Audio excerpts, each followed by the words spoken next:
Hello guys, and welcome back to Joe's Ventures. And today we're going to be taking a look at the new DLC coming for Jurassic World Evolution 2. I didn't expect this to come so soon, but really excited to see this anyway. We've got the Late Cretaceous Pack. It's just been announced today, and we're going to have a look at the announcement trailer and then talk about the update coming with it as well, and just in one big video, because it's coming rather soon, and I did not expect it to be this soon, but we're going to watch it anyway, so let's go.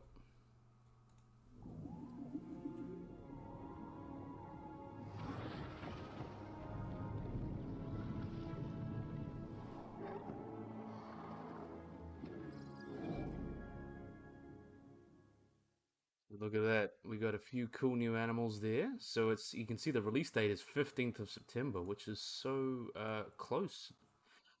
I was expecting it to be like maybe the 20th or something like that because they usually come out on a Tuesday. But really, it's just coming so soon, and it's going to be so interesting to see these new animals soon. So we're going to keep on moving on anyway. So we can see here we've got Jurassic World Evolution 2 Late Cretaceous Pack and Update 4 coming September 5th, 2022. 15th, I mean, not 5th.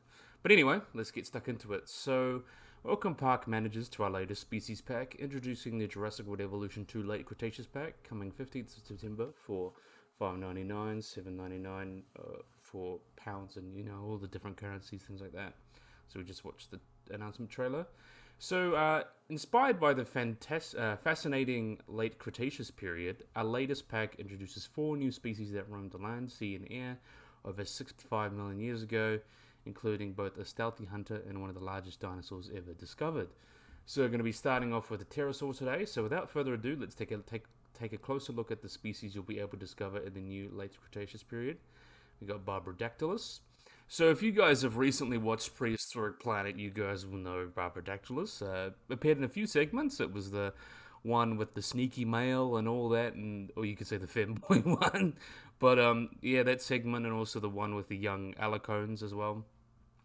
It's a relatively new pterosaur. I think it was only discovered like late 2010, so quite a new pterosaur.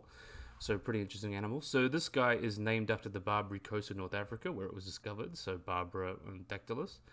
Barbradactylus is a flying hunter that lived towards the end of the Cretaceous, with this incredibly distinctive head crest, and is very likely to be a very thrilling addition to your park. So let's have a look at a better image of it here. So you can see it's a relative of Nyctosaurus, if you guys know that guy, one of the really cool ones with the large head crest. So it's a relative of that. They're a little bit bigger in most regards and things like that. So you can see there, it is not that different from a lot of the pterosaurs, to be honest. You can see they're kind of almost trying to do the long Nyctosaurus membrane, but crest, but then they kind of just like chopped it in half and put a membrane through it. I think it's very interesting in terms of how they made it, like, to create something speculative, because I don't think we really know what the crest of the animal was like, but we can see some differences here. I don't think the skull really. This is Jurassic World Evolution. If I comment on the accuracy, it's kind of like no doi, but obviously there's no feathers. I think they tried to make the bill a little bit more seagull like, or more like a typical seabird, just to try and differentiate it. But most likely the beak did not look like that. Obviously, no feathers and all the other issues that come with the pterosaurs, but a cool addition nonetheless. So we're going to move on to the next one here. So we got another dinosaur. We've got Alamosaurus. So Almosaurus is a really cool dinosaur. This guy has shin bones taller than the average human. Alamosaurus was one of the largest dinosaurs ever discovered. Although a herbivore, Alamosaurus' large spine running down its shoulders, back, and tail make it far from easy prey for any potential predators. And this gigantic dinosaur is bound to fascinate your guests. So that's pretty awesome. We can have a look at this guy here, a little bit of image of it.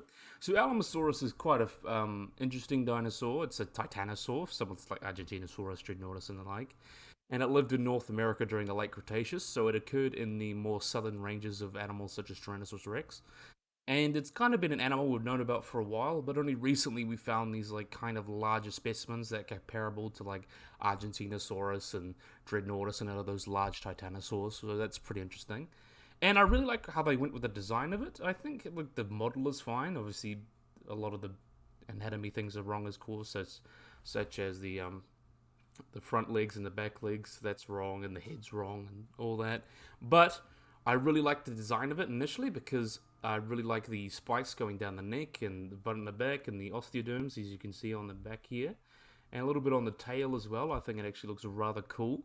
Really gives it a distinctive look from animals such as Dreadnoughtus and things like that. And as you read back here, it says large spikes that make it far from easy prey. I wonder if they'll be adding finally some defensive sauropod animations so they can defend themselves from predators.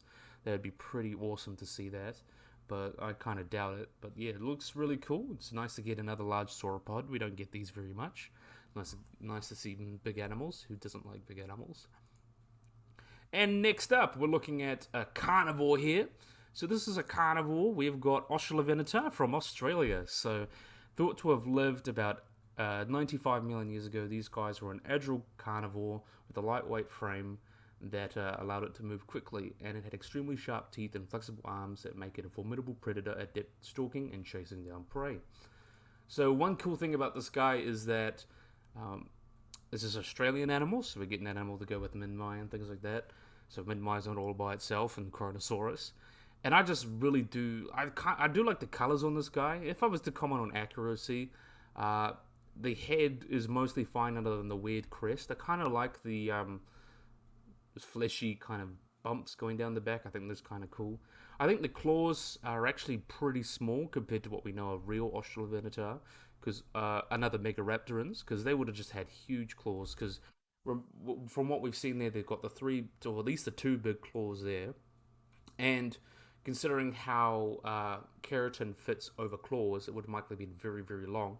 And there actually been studies looking into Megaraptoran arms, especially Australovenator, and it's believed that these guys were able to semi-pronate their hands, so they were able to kind of clap them together.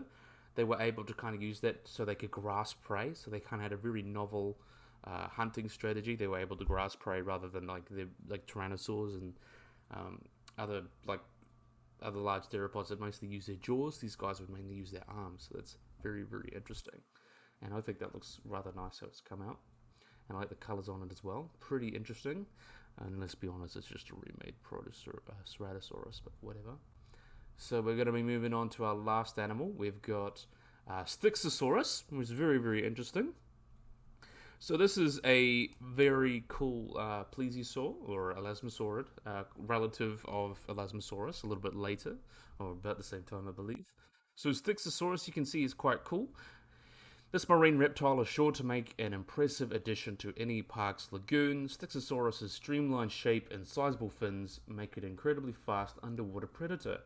Don't forget to try modifying Stixxosaurus' genome with bioluminescent patterns to really wow your guests.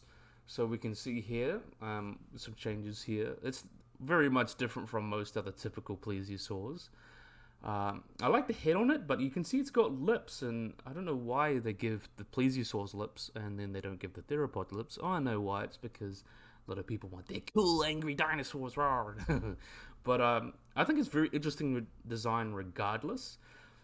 Can't comment on the accuracy of that because obviously soft tissue, but this is very speculative to say the least. Most likely would have been quite streamlined. I don't think animal like this would have kind of displays like that, but I understand that they're trying to make them look a bit more distinct from each other compared to Alamosaurus and Plesiosaurus and things like that. But anyway, we can see the kind of cool patterns there. You can see the tail, all that. Quite a nice animal. I like the skull of it. I think the skull looks rather perfect. So it's like a little bit of modding that would really be able to make your perfect plesiosaur. Pretty awesome regardless. And yeah, you can see, as I mentioned, you can add a bioluminescent pattern. They're bringing that back from the Late Cretaceous Pack. So able to add a Lux marine reptile, which is actually pretty awesome. It'd be cool to get a Lux pterosaur as well, hopefully in the future. So we can have something glowing in each of our habitats, and I think that looks rather cool. So yeah, that's it for the DLC. So you'll be getting these 4 animals when it comes out on the 15th of September. And now we're going to be talking about the next update, since they kind of released it in a double whammy pack. So there's a lot of really cool additions that I'm really excited to talk about for this one. Some things that people have been really asking for, and a couple other things. So if you guys have seen my speculative my speculation video on what DLC things. This is kind of one of the things that came up, kind of. So we've got a lot of cool, exciting additions and features coming up to update 4, which is a free update to everyone who owns the game. It includes both bug fixes and quality of life updates. So keep reading to find out more. So you can see the headline of here. We have got the lagoon customization and decoration. So this is one everyone's been wanting. So you'll be able to experience a new range of customization for your lagoons in update 1.4 with brand new decorations, which can be placed along the edges or on the bottoms of the lagoons. And these include a bunch of things such as a lagoon fountains, lagoon cages, lagoon rocks, and lagoon corals, along with other decorative items, which is really awesome. But I really hope, the one thing I do hope though, is that this adds to animals' needs. So maybe having more coral. Some animals prefer more coral and others also prefer more rocks and things like that. But anyway, because like in the first game, they had trees that added to like the benefit of the trees of animals, so you could have a bunch of like individually placed trees to replace the trees that you paint, and that would contribute to the animals' forest needs. So it'd be cool if they had something like that for the lagoons here, just to add another gameplay element to the marine reptiles. And in order to ensure that you're able to enjoy these new decorations as much as possible, they've also changed a lot about the lagoons, like quality of life updates. They've also improved the clarity of the lagoon water and the viewing stand glass, so that you can get a clearer look into the lagoon itself.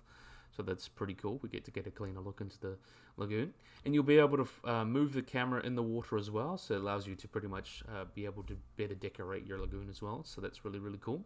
And you can see here there's a lot of actually new lagoon things. You can see some cages, some cool rocks, some lights. You can see this one's got the Indominus Rex skeleton. I think that looks rather cool. Really just like the new updates, you can see corals as well, so it's very, very awesome. It'd be really cool to go and put those in your lagoons and really make a little bit of changes, things like that. So next up, we've also got behavior changes. So update 4 also features additions to both flying and marine reptile behaviors, and that will change the way they act within your park. So the first of these changes is one your capture teams will likely notice quite quick, is that certain escaped flying reptiles will now attack capture team helicopters. So you'll notice there's now a condition bar on the above on your capture teams, and which will be impacted when under attack by a flying reptile. So that's very, very interesting. So very similar to how there was now your jeeps can get damaged, now your helicopters can get damaged by pterosaurs. So that's very, very interesting, considering that it happens a lot in the movies. As you see, this many got Quetzalcoatlus kind of destroy the plane, and then you also have in the first movie the pterodactyls coming in attacking, or pteranodons coming in attacking the helicopter that Masrani was in. So I think that's a pretty cool addition and really adds a lot to the flying reptiles. And once this bar runs out, the capture team will be destroyed and you'll have to purchase a new one. So you got to be careful with the pterosaurs now. And also with this update, you'll be able to see a change to how marine reptiles behave when they're uncomfortable. So they'll begin to attack the walls of your lagoon when they're unhappy, and they become injured during the process. So make sure you're meeting the needs to avoid this unwelcome outcome. So that's pretty cool. Adds a little bit more gameplay elements to the lagoons. It'd be cool to have maybe potentially them jump out and catch things, maybe catch pterosaurs as they fly past. I think that'd be rather cool. But yeah, I think that's a good move in the right direction, making sure that the flying and marine animals are fleshed out as much as possible, because they almost felt like little side dishes. They need a little bit more fleshing out to make them really feel like a really important part of the new game compared to the first game. So that's very interesting. Also, we've been making some adjustments to dinosaur cohabitation preferences in the new update. So they've been adding like relationships between both the hadrosaurs and ceratopsids, and the ornithomimids and the ornithomimosaurids. So that's really weird how they said it, but ornithomimids would be the proper way to say it, and ceratopsids. And ceratopsids can now cohabitate with other ceratopsids, though although there will be some exceptions. So I think I like the kind of like-to-like relationships. More like relationships are good, but having some that don't really like each other I think is fun, so it really adds a little bit of gameplay, so you gotta make sure to get the right bunch. I think that's quite cool. We've also got here building decorations. So this latest update will allow you to see some exciting new changes to how you decorate your dinosaur parks. with brand new amenity and attraction building decorations now available. And these will include several new planters and some new fountains. They'll be able to put outside of these buildings to offer more control to your amenities, attractions, and look and feel.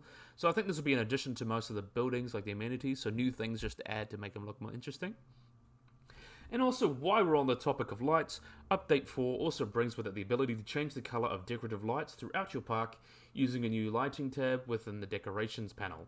So this new subsection will highlight all of the available decorations, which contain editable light, and you're able to see a new edit light color mode that allows you to quickly and easily paint lights around your park, and your gameplay will automatically switch over to nighttime whilst you do this for ease. So that's pretty cool. So just be able to see it and things like that, be able to edit the color of the lights. Another really cool little thing that allows us to do a little bit more creative things like that, which is pretty awesome.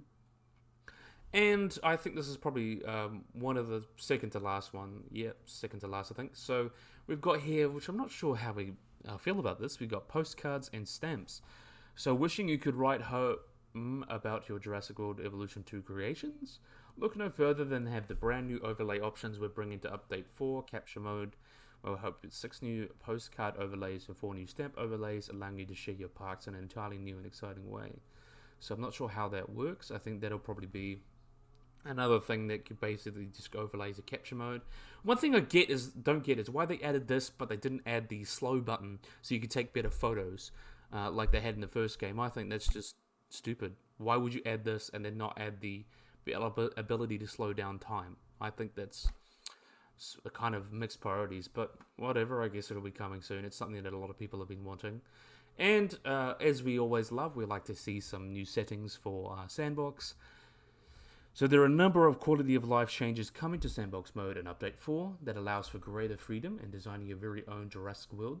Not only do we have a redesigned Sandbox settings to make them more readable, but your custom settings will also be saved between sessions so you can play the way you want every single time, which is pretty cool.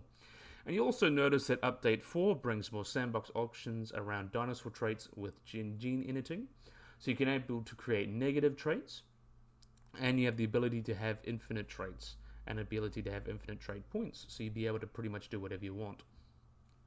And then you have new cohabitation settings, so that's pretty cool. You can have normal, all like, or no dislike too. So it allows more freedom to build your Jurassic World. So you can have no dislikes and all like, so they all like each other, or no dislike each other. So that's pretty interesting, and allows you more freedom to play around and things like that.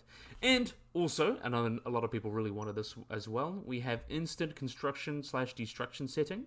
So that means when you place a building in Sandbox, it can either build instantly, and it means there's no more waiting around for buildings or attractions. So I think that's a really good update. Now we just need to add that to incubations instead of this 90% stuff.